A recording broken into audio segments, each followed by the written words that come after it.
Est-ce que c'est parti? Oui, c'est parti. Bonjour tout le monde. Alors aujourd'hui, comme promis, je vous avais parlé d'une petite séance sur les réflexes archaïques. Dans ma deuxième vidéo, je vous ai beaucoup parlé de la main, du rapport main-bouche. Et justement, plusieurs fois, j'ai fait allusion à ces fameux réflexes archaïques. Alors aujourd'hui, j'ai la chance d'accueillir une super collègue et amie qui connaît un petit peu le sujet et qui va justement nous éclairer un peu en la matière. Donc, j'accueille Céline. Bonjour Céline. Bonjour Tu Gaëlle. m'entends bien Céline? Je Alors, t'entends très bien. tu m'entends très bien. Donc, avec Céline, on a l'habitude de travailler en commun, ensemble, autour du polyhandicap. Donc, c'est une belle alliance thérapeutique. Et aujourd'hui, on voulait aussi vous en faire un petit peu, voilà, on voulait vous en parler un petit peu.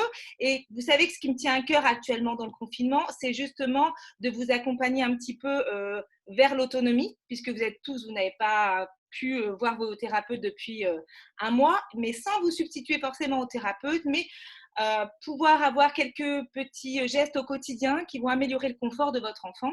Et donc, aujourd'hui, on va demander à Céline si elle n'a pas quelques outils, quelques clés à nous transmettre, à vous transmettre, et puis peut-être nous éclairer sur la thématique des réflexes archaïques. Voilà. Et je te laisse la parole, Céline. Donc Céline, je suis ergothérapeute sur Orléans, cabinet libéral. Comme le disait Gaëlle, je travaille en collaboration avec Gaëlle. Je travaille dans le milieu du polyhandicap où donc j'utilise la méthode des réflexes archaïques, entre autres. Voilà. Alors, peut-être j'explique un petit peu ce que c'est que des réflexes archaïques. Oui, voilà, peut-être que tu peux en reparler un petit peu, parce que moi, j'en ai parlé un petit peu dans les vidéos, mais j'étais assez vague. Donc, comme je sais que c'est quelque chose que tu connais bien quand même, oui, si tu peux nous expliquer un petit peu ce qu'est un réflexe archaïque. Alors, Céline. Alors, un réflexe, c'est une réponse motrice que va avoir votre enfant ou vous-même suite en fait à un stimulus qui soit sensoriel ou sensitif. Donc, archaïque, ça veut dire qu'on on le développe in utero, certains, d'autres on les développe après la naissance. Mais l'objectif de ces réflexes, c'est qu'à un moment donné, ils apparaissent. Après, on dit qu'ils maturent pour après être inhibés. Et dans certains cas, s'ils n'ont pas pu maturer ou qu'ils ne sont pas inhibés, ils empêchent l'évolution d'autres réflexes ou d'une motricité ou d'une sensibilité. Donc l'idée, en fait, c'est de les tester pour savoir ceux qui peuvent gêner dans le développement de l'enfant ou de l'adulte, d'ailleurs. Alors justement là, depuis un mois et demi, parce que le but c'est de faire aussi ces vidéos en une période un petit peu particulière qu'est le confinement, j'ai beaucoup de patients qui ont eu justement le retour de ces fameux réflexes archaïques. Ça veut dire quoi en fait? Qu'à un moment donné, on peut les faire partir ou on peut les intégrer? Est-ce que tu pourrais un petit peu nous éclairer sur cette notion? Disons qu'en temps normal, les réflexes, on va dire, s'inhibent tout seuls lorsqu'ils ont bien maturé, lorsqu'ils ont bien pu être travaillés spontanément. Mais chez beaucoup d'enfants qui ont un polyhandicap, par exemple, les réflexes n'ont jamais pu être travaillés correctement. Donc, soit ils se sont jamais développés, soit ils se sont jamais inhibés. Voilà, donc dans un des deux cas, on se retrouve embêté en fait. Après, on a des réflexes de vie qui, eux, restent tout au long de la vie, mais qui doivent de toute façon être quand même en silence pour ne pas empêcher les autres d'émerger et de travailler. Mais dans des périodes de stress, certains réflexes qui avaient été bien travaillés, qui avaient bien été inhibés, peuvent ressurgir en fait. Ça, c'est très connu. C'est le fameux aussi réflexe qui va parler à tout le monde, ce fameux réflexe de Moreau. Si quelqu'un vous fait peur, tout d'un coup, voilà. Et ça, voilà. Ça, c'est les réflexes liés à l'émotionnel, liés au stress. Donc, on a le Moreau, on a le réflexe tendineux, le réflexe de paralysie par la peur, pardon, qui peuvent réapparaître à des moments très stressants. Et en ce moment, forcément, le confinement, ce n'est pas évident. Certains parents sont plus ou moins stressés et on peut le véhiculer à notre enfant sans le vouloir, en fait. Et du coup, il y a des réflexes très archaïques qui se remettent en place. Et entre autres, je pense que ce dont tu as parlé, toi, c'est tous les réflexes autour de l'oralité. Tout à fait. Beaucoup de parents m'ont parlé de la langue qui ressortait.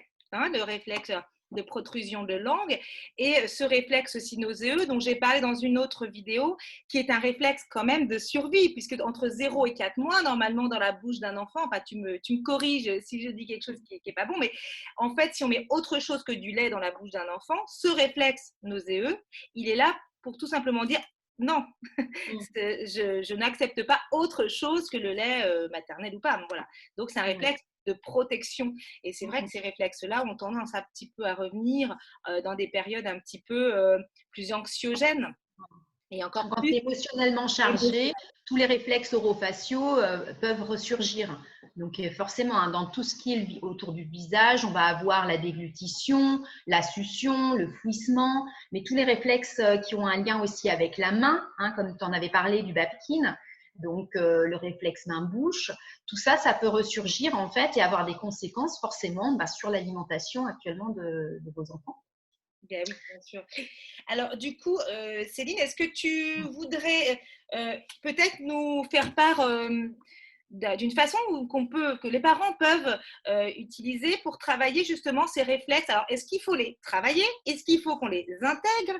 Qu'est-ce que peuvent faire les parents? Parce que ce ne sont pas des thérapeutes.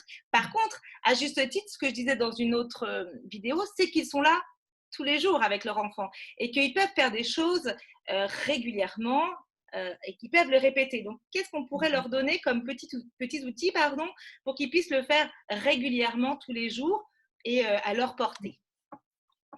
C'est l'avantage. En fait, effectivement, on ne va pas réintégrer les réflexes parce que c'est le rôle du thérapeute, ça. Mais par contre, ce qu'on demande souvent dans le travail des réflexes, c'est un travail quotidien, voire pluriquotidien. Et ça, seuls les parents peuvent le faire. Donc, c'est très intéressant. Donc, moi, ce que je peux montrer aujourd'hui, c'est un réflexe dont tu avais déjà parlé, enfin, un réflexe, disons, la réintégration du trijumeau, en fait, qui est quand même un nerf qui est à la fois sensitif et moteur au niveau facial. Donc, il y a énormément d'incidence sur tous les réflexes orofaciaux. Donc là, je peux vous montrer le tapotement du trijumeau qui est facile à faire et qu'on peut faire à plusieurs reprises dans la journée et tous les jours. Et ça a assez rapidement une incidence. Ça peut être au niveau émotionnel, l'apaisement, de la succion, de l'éveil, enfin de plein de choses. Donc celui-ci, je peux le montrer. Oui, d'autant plus que les parents, on en a déjà parlé un petit peu du trijumeau, de cette fameuse clé au niveau du visage qui va aller ouvrir plein de fonctions oro-végétatives. C'est vrai que moi, en tant qu'orthophoniste, ce qui m'intéresse, c'est le côté oralité et qui va aller intervenir dans les fonctions de déglutition, de mastication. Voilà, donc oui, ce serait intéressant que tu puisses nous le montrer. Du coup, je vais vous le montrer, c'est assez simple. Je vais le montrer sur moi. L'idée, c'est que de positionner, moi, je trouve votre enfant allongé et que vous soyez au niveau de sa tête et que sa tête soit entre vos jambes, voilà, que vous soyez à l'aise. L'idée, en fait, ça va être de mettre 2 doigts, par exemple, au niveau des tempes au départ et de faire un tapotement alternatif. Voilà, alors le tapotement, on est d'accord, c'est quelque chose de doux. En termes de rythme, ça va complètement dépendre de comment vous le sentez et puis des réactions de votre enfant. Ce qui est important d'observer, c'est comment votre enfant il réagit. Est-ce qu'il écarte fort les yeux? Est-ce qu'il fait des grimaces? Voilà, et du coup, il faut ajuster le tapotement. C'est vraiment léger, ça ne doit pas nous tambouriner dans le crâne. Hein. Donc, l'idée, c'est qu'on va suivre plusieurs chemins, mais à chaque fois, on fera un aller-retour et le retour se passera toujours au niveau des tempes.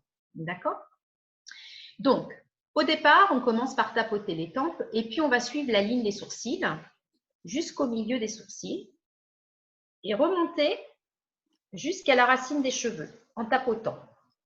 Voilà, chacun trouve son rythme et on redescend. Voilà, à la racine des cheveux et on revient sur les tempes. Ça, c'est le premier chemin. Deuxième chemin, on continue. On va se retrouver au milieu des sourcils et remonter le long du front jusqu'au sommet du crâne pour créer ce tapotement. Alors moi, j'utilise 2 doigts, mais vous pouvez utiliser un doigt. Vous pouvez utiliser, quand c'est trop difficile à supporter pour certains enfants, ça peut être un pinceau, ça peut être un lissage. On peut aller en évolutif. Hein. On revient au point de départ. Donc là, on a fait 2 trajets. Et puis là, on va descendre pour le 3e trajet au niveau des pommettes, sous les yeux, et on va tapoter à ce niveau-là. Et puis, on revient au point de départ, au niveau des tempes. 4e trajet, qui est un tout petit trajet. On va descendre au niveau de l'articulation de la mâchoire. Voilà, pour détendre cette articulation. Et puis, on remonte tout doucement au niveau des dents pour redescendre sous les pommettes et finir entre le nez et la lèvre supérieure. On remonte au niveau des tempes et on finit par descendre vraiment le long de la mâchoire jusqu'au menton pour remonter sur les tempes et on finit par tapoter sur l'arrière des oreilles. On remonte et on termine par les tempes. Voilà, on fait ça une fois et le nombre de fois qu'on le veut dans la journée. Voilà. Donc, ça prend à peu près allez, à peine 5 minutes.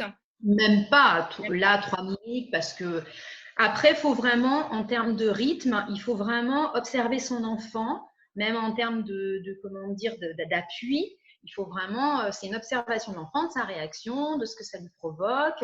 Il y a des enfants, voilà. Et puis, il faut les prévenir au moment où on va leur toucher le visage, parce que c'est toujours très intrusif le visage. Donc, bien poser ses mains doucement avant. Et puis voilà. Et puis ça peut être rythmé sur une petite chanson, une petite comptine qui va donner la rythmique de l'alternance des deux mains en fait. Voilà, mais il faut que ce soit doux. Et donc, tu suggères combien de fois par jour? Est-ce qu'il y a une Combien de fois? préconisation ou pas? Combien de fois? Comment? Combien de fois? Est-ce que tu préconises 2 fois, 3 fois, 8 Alors, fois? sincèrement, c'est une fois par jour, c'est super. Déjà, c'est super une fois par jour. Après, s'il y a le temps, ça peut être 2 fois, 3 fois, c'est extra. Mais sincèrement, déjà une fois par jour, je trouve ça déjà beaucoup et ça fera déjà beaucoup d'effet en fait. Oui, bah, d'autant plus que moi, j'en parlais dans la deuxième vidéo, c'est quand même un nerf qui est à la fois mixte, qui va à la fois travailler sur du sensitif, du sensoriel, mais du moteur. Donc, c'est double effet qui se coule. Donc, c'est vrai que… Et est-ce que éventuellement, tu le proposerais avant les repas? Moi, j'ai quand même usage de dire au cabinet, tu vois, de masser la main, hein, l'importance de la main qui est un point distal au niveau de la face. Est-ce que ça pourrait être intéressant justement pour les enfants, histoire d'aller réveiller un petit peu tout ce territoire oral? Ouais. Bah, moi, je trouve que c'est intéressant à plein de moments, en fait. Quand on sent son enfant un peu nerveux, quand on sent son enfant, voilà, ça peut être avant le repas, effectivement, ou alors quand on veut un petit peu l'éveiller avant une activité, parce que de toute façon, ça éveille tout ce qui est au niveau des yeux, des oreilles, au niveau de l'écoute. Donc, en fait, on peut le faire à plein de moments. Et puis, surtout, moi, je vais dire, hein, c'est quand on est disponible. Parce que si celui qui le fait n'est pas disponible et qui le fait par contrainte, on n'a vraiment pas le même effet, en fait. Donc, il faut vraiment que ce soit quelque chose que le parent apprécie de faire. Moi, ce que j'aime bien dire dans ces cas-là, c'est d'être en pleine conscience et vraiment vivre le moment ici et maintenant. Je trouve que c'est Ouais, très important et c'est aussi bénéfique, je dirais, et pour l'enfant, celui qui reçoit, que pour le parent, en fait. ouais, tout à fait. C'est très agréable à faire. Franchement, puis Moi, je souvent, l'ai testé, tu me l'as fait. Ouais. J'ai été cobaye. Et oui, j'atteste de l'efficacité. J'en redemande, mais bon, on est en confinement. Alors, bon, on ne peut pas. Après, il y a un massage du visage qui fait partie de ce qu'on appelle la réintégration faciale et qui est l'abréviation pour les enfants justement qu'on peut faire rapidement, qui a vraiment beaucoup d'effets au niveau de la détente et puis du réflexe de paralysie par la peur. Il est vraiment intéressant. Donc, c'est un petit massage aussi que vous pouvez faire à vos enfants. Pareil, vous le mettez dans la même position, allongé sur le dos, sa tête entre vos jambes. Vous, il faut que vous soyez bien aussi. Et après, vous allez commencer par masser le front, comme ça, étirer délicatement. Voilà, une fois, 2 fois. Alors, je vous le fais un peu rapide. Hein. L'idée, c'est de prendre son temps. 3 fois. On fait le. Ensuite, on va faire le tour des yeux. Voilà. Alors ça détend énormément. Ça me fait une sacrée tête. Voilà. 3 fois. Et puis après, on va détendre là au niveau des sinus à 3 reprises. Hop.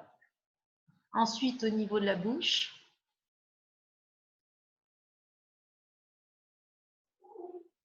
Voilà. Et enfin, on finit par le menton et on étire vers le haut.